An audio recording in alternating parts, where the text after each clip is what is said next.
আসসালামু আলাইকুম ওয়ারাহমাতুল্লাহ। প্রিয় দর্শক, আজ আপনাদের সাথে শেয়ার করব রাসূলুল্লাহ সাল্লাল্লাহু আলাইহি ওয়াসাল্লামের শেখানো একটি অত্যন্ত সুন্দর ও বরকতময় সকালের দোয়া। দোয়াটি হল, আল্লাহুম্মা বিকা আসবাহনা ওয়া বিকা আমসাইনা ওয়া বিকা নাহইয়া ওয়া বিকা নামুতু ওয়া ইলাইকান নুশুর।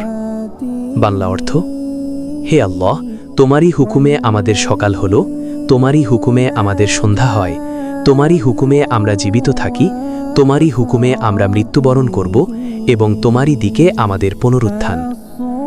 এই দোয়াটি আমাদের মনে করিয়ে দেয় যে জীবন, মৃত্যু, সকাল, সন্ধ্যা সবকিছুই আল্লাহর নিয়ন্ত্রণে। তাই প্রতিদিন সকালে এই দোয়াটি পড়ে দিনের সূচনা করা সুন্নত ও অত্যন্ত ফজিলতপূর্ণ আমল। আপনাদের ভালোবাসা ও সমর্থনে আলহামদুলিল্লাহ। এখনও যদি সাবস্ক্রাইব না করে থাকেন তাহলে একটি সাবস্ক্রাইব করে আমাদের এই দ্বীনি প্রচারের কাজে সহযোগিতা করুন। জাযাকুমুল্লাহু খাইরান। আসসালামু আলাইকুম ওয়া রাহমাতুল্লাহ।